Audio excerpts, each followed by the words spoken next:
사도행전 강의 40회차 40번째인데요. 40회차입니다.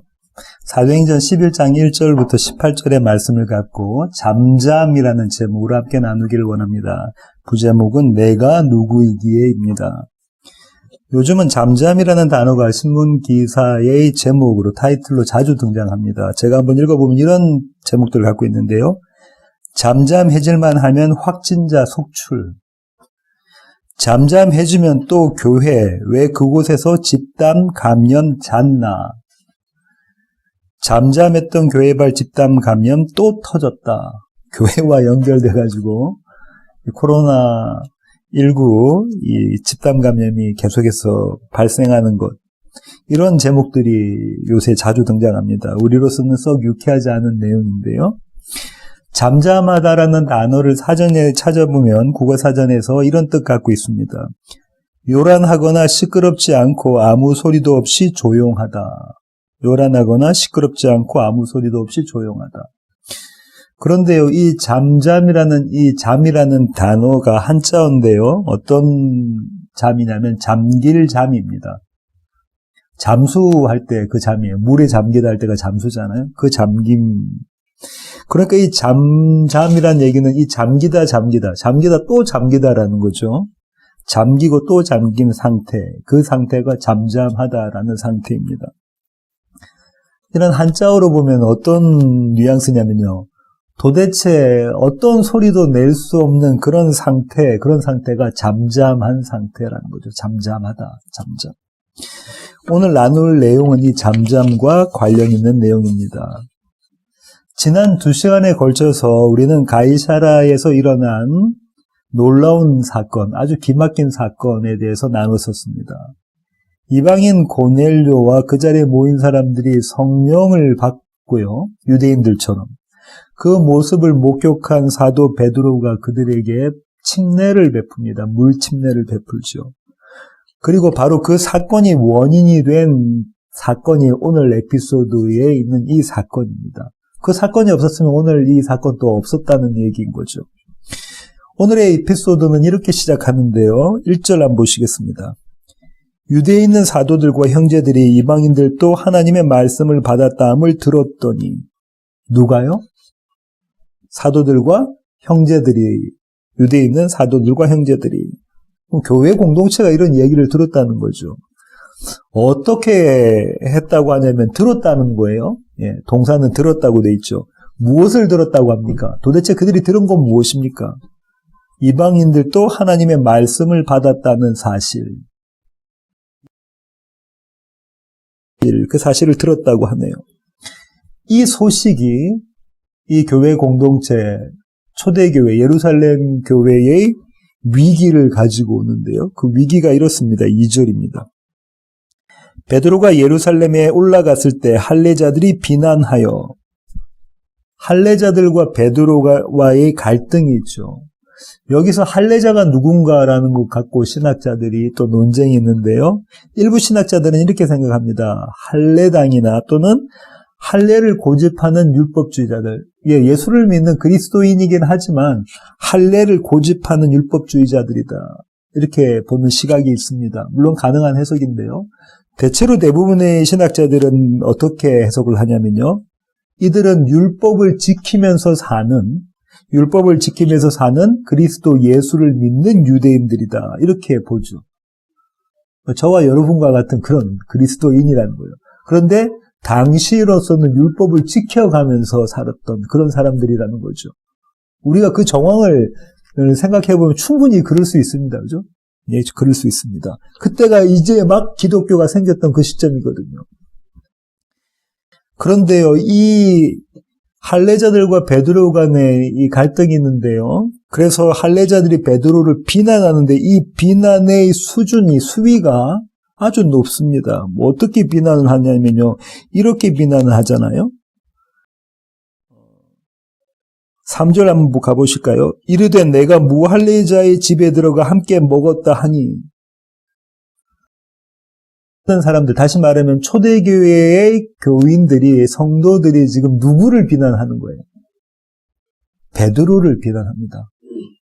당시의 예루살렘 교회의 두 기둥은, 한 기둥은 예수님의 수제자 베드로고요. 또 한 기둥은 예수님의 동생인 야고보잖아요. 이 두 기둥과도 같았던 이 한 사람을, 이 베드로를, 예수님의 수제자를, 예수님의 공생에 처음부터 마지막까지 있었던 이 수제자를 지금 비난하고 있는 거예요. 대단히 화가 났기 때문에 이렇게 비난하는 겁니다. 그렇죠?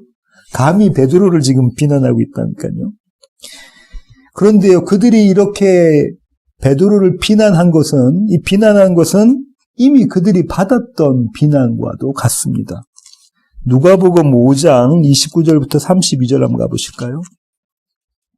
27절부터 한번 볼게요. 그 후에 예수께서 나가서 레위라 하는 세리가 세관에 앉아있는 것을 보시고, 마태 말하는 거죠. 나를 따르라 하시니 그가 모든 것을 버리고 일어나 따르니라. 레위가 예수를 위하여 자기 집에서 큰 잔치를 하니 세리와 다른 사람이 많이 함께 앉아있는지라. 바리새인과 그들의 서기관들이 그 제자들을 비방하여, 이때 비난이 나오는 거죠. 예, 비난이 나옵니다. 이르되 너희가 어찌하여 세리와 죄인과 함께 먹고 마시느냐, 이 비난을 지금 받은 거예요. 이들이 이 비난을 지금 받았던 이들이 지금 베드로를 이렇게 비난하고 있는 겁니다. 마치 바리새인과 서기관들이 예수님과 예수님의 제자들을 비난했던 것처럼 지금 그들이 베드로를 비난하고 있는 모습입니다. 그들이 이처럼 격노한 이유가 뭘까요? 지금 누가는 어떻게 하고 있냐면 3절에 보시면은 직접 화법으로 쓰고 있잖아요. 네가 무헬레자의 집에 들어가 함께 먹었다 하니, 이게 도대체 무슨 말이냐라는 거지. 이게 직접 화법으로 썼다는 것은 강조하고 있는 건데요. 대단히 이들이 격노했다는 겁니다. 이들이 대단히 화가 났다는 겁니다. 그러면 그들이 화가 난 이유가 뭡니까? 이것은요, 유대인들에게 있어서 율법은 그들의 정체성입니다. 그들의 아이덴티티예요. 그들의 됨, 이스라엘 됨이 이 율법에 담겨 있는 겁니다. 그렇죠? 이 율법에 담겨 있는 거라고요. 정결법은 그들이 거룩하다는 걸 보여줘요. 정결하지 않고 부정할 때는 씻음을 받고, 또 정결한 음식, 정한 음식만 먹으면서 그들은 거룩하다, 그들은 구별된 자다, 세상과 같지 않다, 이방과 같지 않다라는 걸 보여주고 있는 그 율법, 정결법을 이들이 지켜가고 있다고. 매일매일. 뭐 하자는 겁니까? 매일매일 나는 거룩한 자야. 이걸 지켜가고 있는 자들이 유대 사람들이라는 거죠. 그들이 정결법이 얼마나 그들에게 소중했냐면요, 다니엘서 1장 8절 한번 보실까요? 다니엘 1장 8절. 찾으셨으면 제가 한번 읽어보겠습니다. 다니엘은 뜻을 정하여 왕의 음식과 그가 마시는 포도주로 자기를 더럽히지 아니하리라 하고 자기를 더럽히지 아니하도록 환관장에 구하니. 유명한 에피소드다, 그죠? 여러분이 잘 알고 계시는 에피소드입니다. 왕이 지금 다니엘과 또 다니엘 친구들에게 뭘 주죠? 왕의 음식을 주는데, 그 왕의 음식은 제사된 우상을 섬겼던 그런 음식들이거든요. 그거 먹지 않겠다. 나는 정한 음식만, 정결한 음식만, 유대인의 율법을 지켜가면서 내가 살겠다라는 그 얘기, 그 자신의 신념을, 믿음을 그렇게 다니엘이 얘기하고 있죠. 일이잖아요.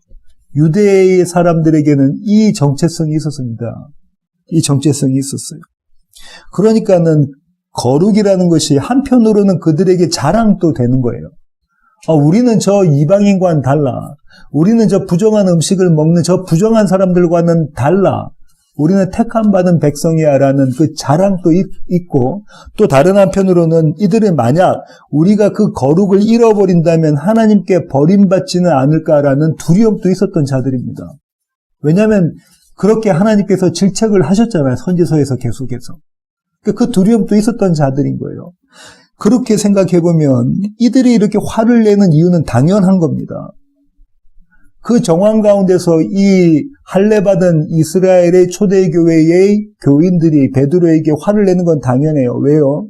베드로, 너는 이스라엘의 정체성을 버린 자다. 내 버린 자다. 이렇게 지금 이야기하고 있는 거잖아요.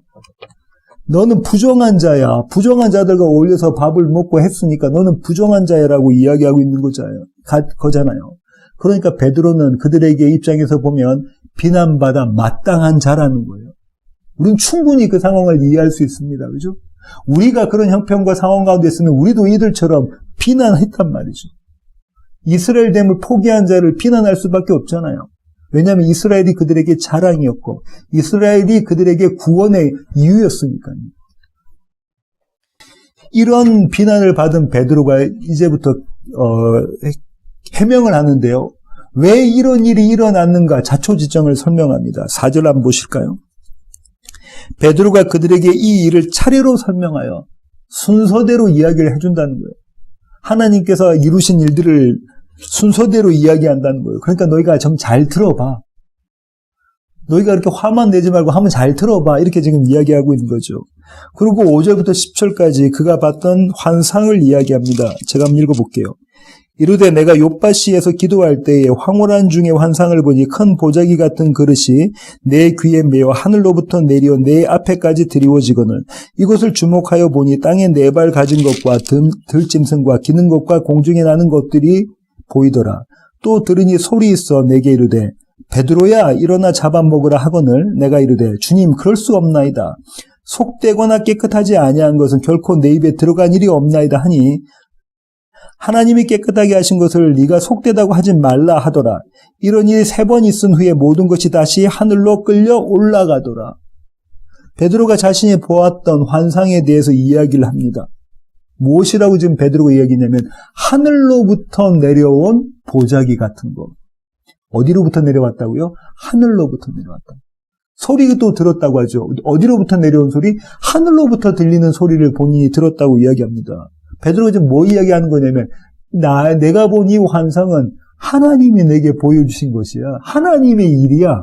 이렇게 지금 이야기하고 있는 거죠. 여기서 특별히 주목할 구절들이 있는데 5절 보시면 이렇게 되어 있습니다. 내 앞에까지 드리웠거늘.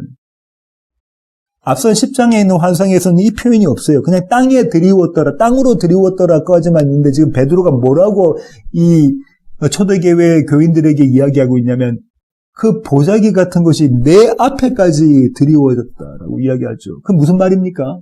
내가 이 일에 관여하지 않을 수 없다. 하나님이 직접 나에게 개입하고 오시는데 내가 어떻게 거부할 수 없고 피할 수 없는 일이었다라는 걸 표현하고 있는 겁니다.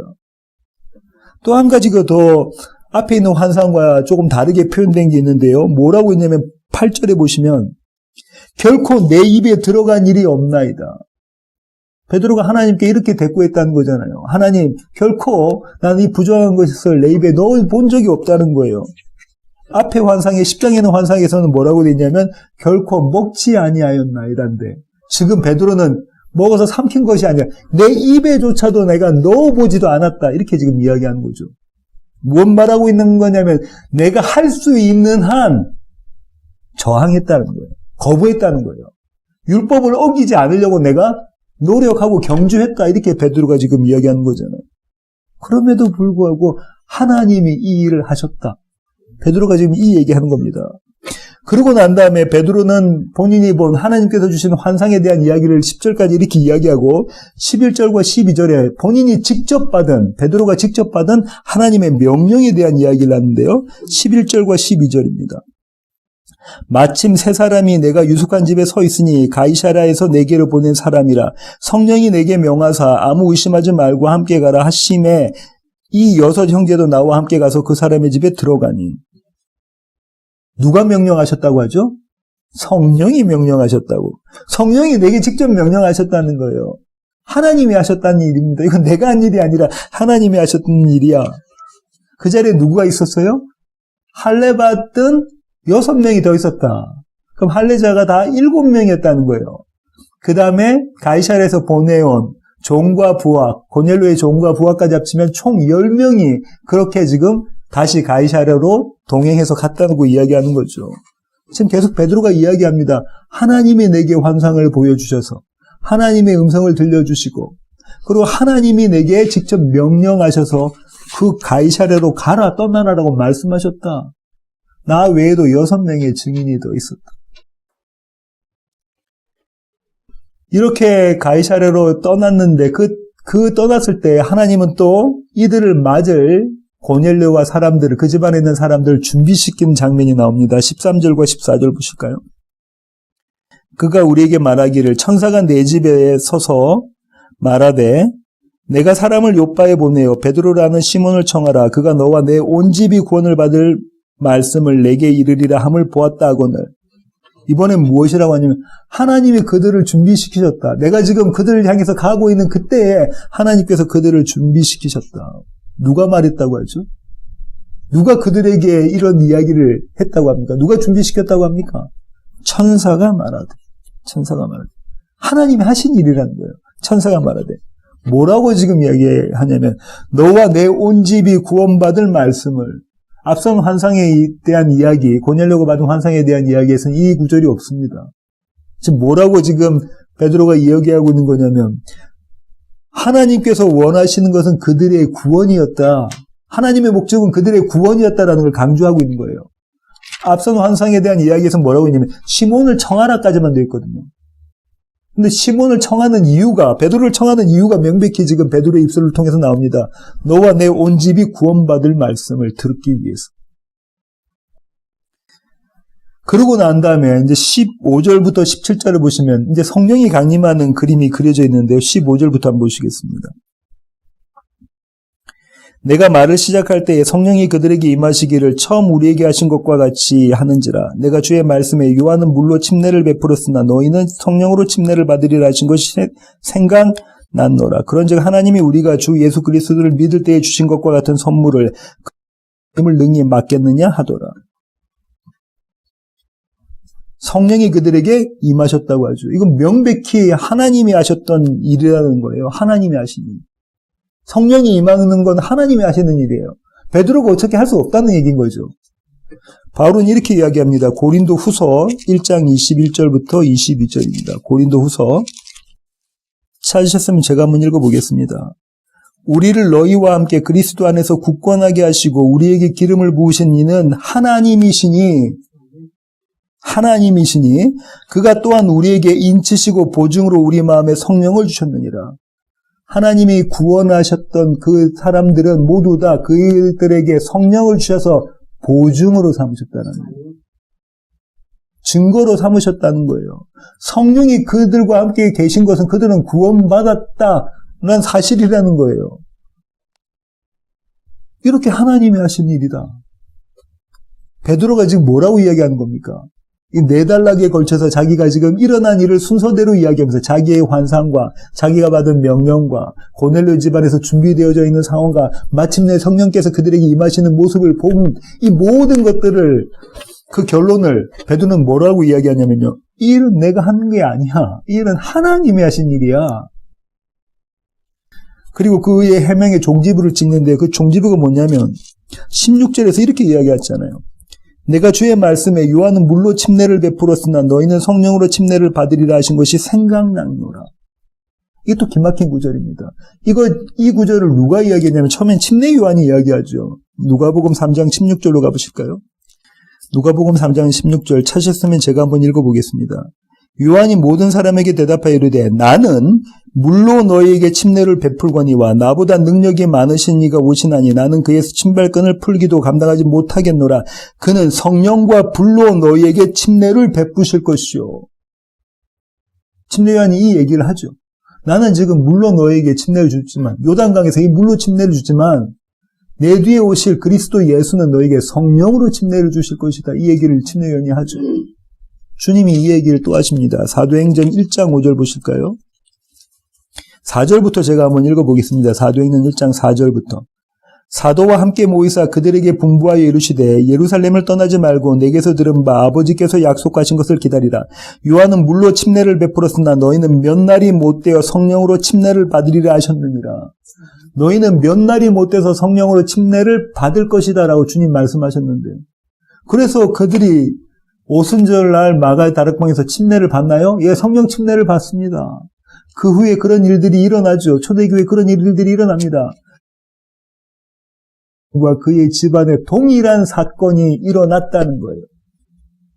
동일한 사건이 일어났다는 겁니다. 그러니까 지금 베드로가 지금 무엇이라고 했냐면 이제 주님께서 말씀하셨던 그 말씀이 무엇인가를 내가 이해하겠다라는 거예요. 하나님의 말씀이 작동되는 원리가 이런 거죠. 주님의 말씀이 있는데 그 주님의 말씀이 주님께서 하셨던 그 말씀이 내가 이젠 이해가 된다는 거예요. 그 이해가 그냥 머리로 아는 이해가 아니고요. 눈으로 보고 귀로 듣고 직접 경험한 온몸으로 체험한 그 하나님의 말씀이 이렇게 성취되구나라는 것을 이젠 경험했다. 그렇게 지금 그가 그의 해명의 결론, 종지부를 찍습니다. 에피소드의 결론은 어떻게 끝났냐면요. 18절 보실까요? 사도행전 11장 18절입니다. 그들이 이 말을 듣고 잠잠하여 하나님께 영광을 돌려 이르되 그러면 하나님께서 이방인에게도 생명 얻는 회개를 주셨도다 하니라. 그들이 이 말을 듣고 어떻게 했다고요? 잠잠했다. 한마디로 잠잠해졌다는 거죠. 누가 잠잠하게 만드신 겁니까? 하나님께서 잠잠하게 만드셨습니다. 여러분 기억나십니까? 예수님께서 잠잠하게 하신 사건이 있습니다. 잠잠하게 하신 사건. 마가복음 4장 35절부터 41절 가시겠습니다. 마가복음 4장. 그날 저물 때에 제자들에게 이르시되 우리가 저편으로 건너가자 하시니 그들이 무리를 떠나 예수를 배에 계신 그들은 모시고 가매 다른 배들도 함께 하더니 큰 광풍이 일어나며 물결이 배에 부딪혀 들어와 배에 가득하게 되었더라.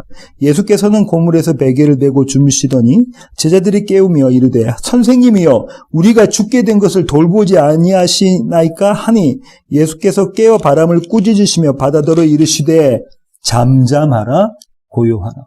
잠잠하라 고요하라 하시니 바람이 그치고 아주 잔잔하여지더라. 이에 제자들에게 이르시되 어찌하여 이렇게 무서워하느냐 너희가 어찌 믿음이 없느냐 하시니 그들이 심히 두려워하여 서로 말하되 그가 누구이기에 바람과 바다도 순종하는가 하였더라. 이때까지 제자들은 주님이 어떤 분이신가를 모르죠. 주님 뭐라고 하시죠? 풍랑입니다. 갈릴리 바다에서 풍랑이 일죠. 그 호수에서 풍랑입니다.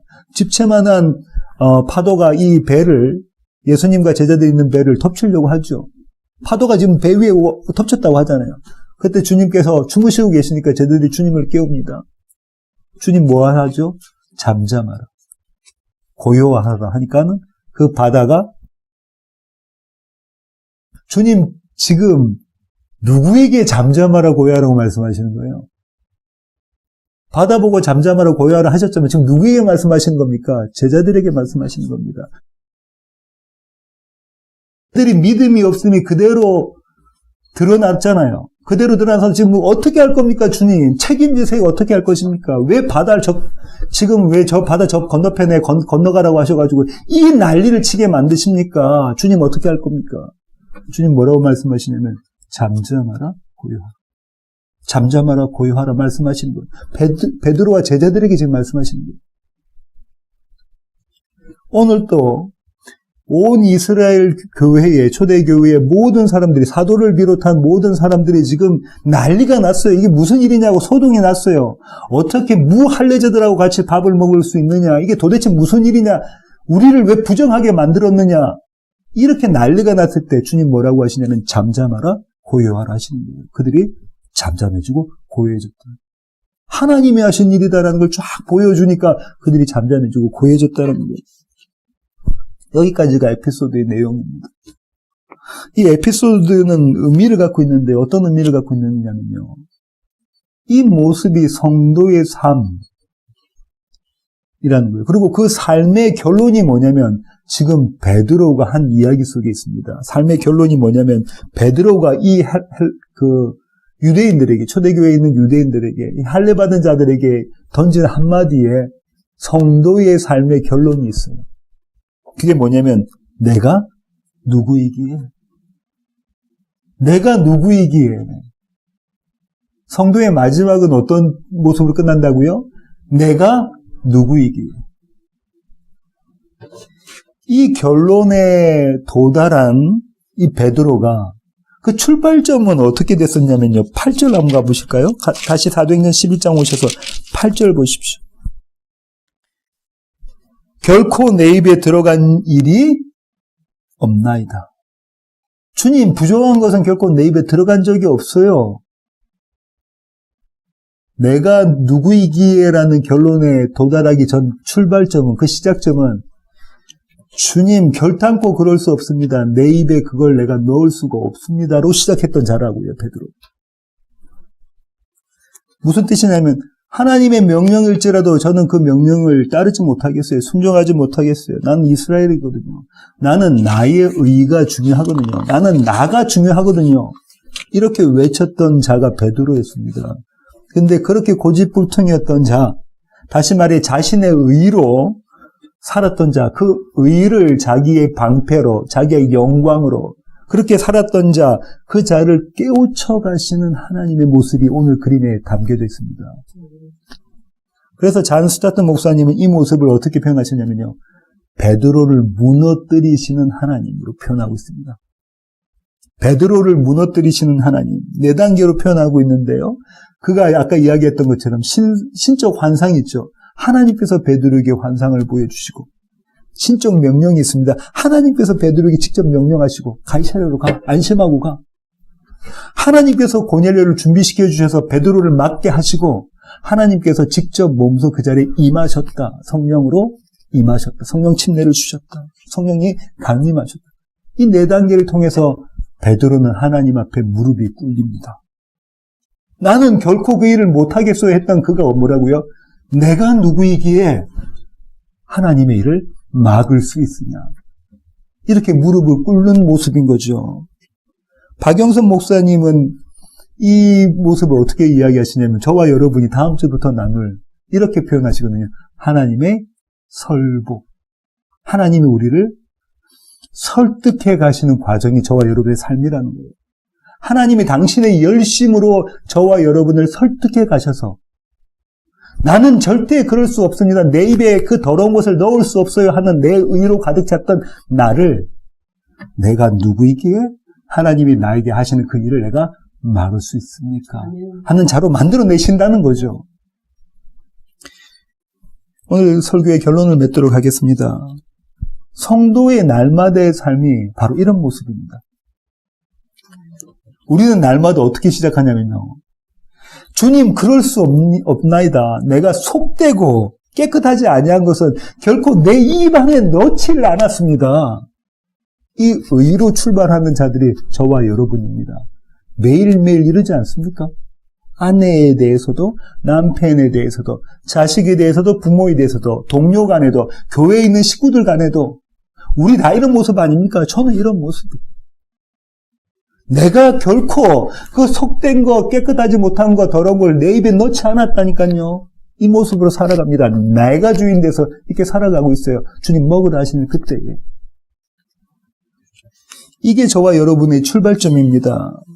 잠잠과는 거리가 아주 먼 모습이죠.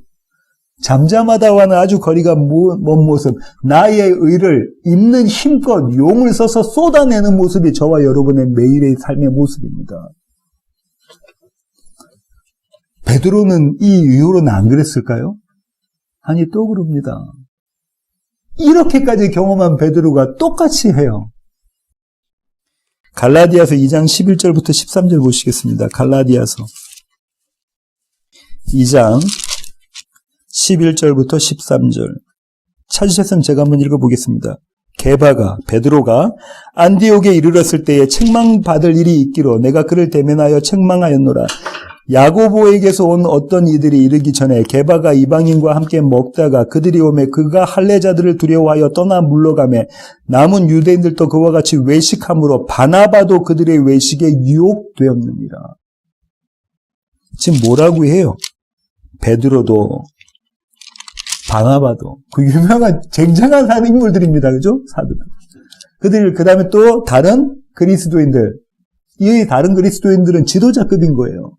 그런 사람들이 지금 안디옥 교회에 모였어요. 안디옥 교회는 이방이죠. 안디옥 교회에 모여서 있는데 지금 어떻게 한다는 겁니까? 이방인들하고 밥 먹고 있다가 그들이 온 거 그 사람들 보고 그들이 피했다라는 거예요. 베드로가 어떤 베드로입니까? 베드로가 어떤 베드로죠? 온전히 이걸 지금 오늘 저와 여러분이 나누는 11장, 이 사도행전 11장에 이 사건을 경험한 베드로가 또다시 자기의 의로 주님 내가 이거 먹을 수 없어요. 그걸 내뱉는다는 거잖아요. 그 모습이라는 거예요. 바나바도 그랬다는 거잖아요. 교회 지도자들이 다 그랬다는 거잖아요. 매일의 삶이 그렇다는 겁니다. 저와 여러분의 매일의 삶이 그런데 그런 우리들을 붙잡아 오셔서 우리를 설득하셔서 하나님께서 만들어주시는 의가 무엇인지를 깨닫게 하신다. 그것이 하나님의 열심이다. 그것이 하나님의 열심이다라는 거예요. 이런 형편없는 우리를 그대로 내버려 두지 않으시고 그대로 내버려 두면 우리가 갈 곳은 뻔하니까 그대로 내버려 두지 않으시고 또다시 어떻게 만들어내신다고요? 내가 누구이기에 라고는 고백을 하는 자로 반드시 만들어내신다는 거예요. 매일매일 그렇게 하신다는 거예요. 매일매일. 그렇게 우리를 잠잠하게 하신다는 거예요. 그게 하나님의 열심입니다. 그것이 하나님의 설복이라고요. 바울은 이 하나님의 열심을 이렇게 이야기합니다. 오늘 찾으실 구절의 마지막 구절인데요. 로마서 8장 33절부터 39절입니다. 로마서. 누가 능히 하나님께서 택하신 자들을 고발하리요. 의롭다 하신 이는 하나님이시니. 누가 내 모습 보고 고발하겠느냐라는 거예요. 우리 모두가 다른 사람의 모습 보고 고발할 수 없다는 겁니다. 이 얘기는. 누가 내 모습 보고 나의 이런 모습 보고 예루살렘 교회에서 사람들 왔다고 그 경험했던 베드로가 이제 다시 도망갔던 모습처럼 그렇게 외식하고 가시겠던 모습처럼 그런 나임에도 불구하고 이런 나를 누가 고발하겠느냐 하는 거예요. 누가 고발하겠느냐. 누가 정죄하리요. 죽으실 뿐 아니라 다시 살아나신 이는 그리스도 예수시니 구원의 원인은 우리에게 있는 게 아니라 그분 예수 그리스도께 있으니 그는 하나님 우편에 계신 자여 우리를 위하여 간구하시는 자신이라. 누가 우리를 그리스도의 사랑에서 끊으리요. 환난이나 공고나 박해나 기근이나 적신이나 위험이나 칼이랴. 기록된 바 우리가 종일 주를 위하여 죽임을 당하게 되며 도살당할 양같이 여김을 받았나이다 함과 같으니라. 그러나 이 모든 일에 우리를 사랑하시는 이로 말미암아 우리가 넉넉히 이기느니라. 우리가 이긴다고 해요. 항상 우리가 세상을 이긴다고 해요. 무엇으로 이긴다고 하죠? 우리를 사랑하시는 이로 말미암아 그분 때문에 이긴다는 거예요. 예수 그리스도 때문에 우리가 이 세상을 이긴다는 거예요.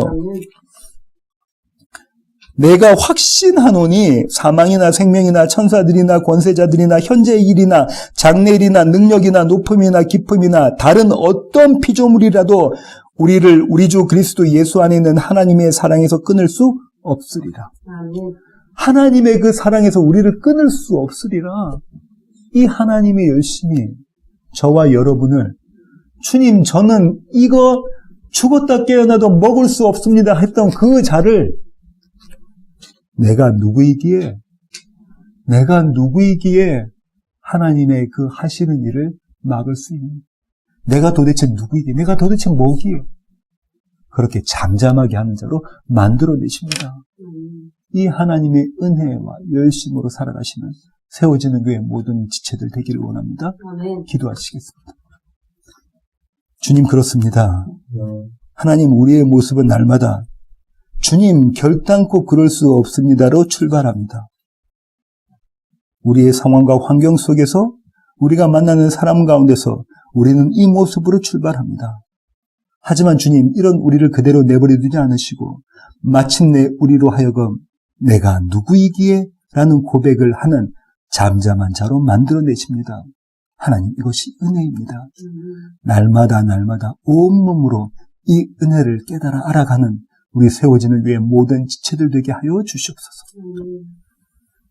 이제는 우리 주 예수 그리스도의 놀라우신 구원의 은혜와 하늘 아버지의 크고 진하신 사랑과 우리 안에 내주하셔서 우리로 하여금 내가 누구이기에 라는 고백을 만들어 가시는 성령님의 충만하심이 이제 주님 앞에 머리 숙인 세워지는 교회 모든 지체들 머리 위에 이제로부터 영원토록 함께 하시기를 예수 그리스도의 귀하신 이름으로 간절히 축원하옵나이다. 아멘.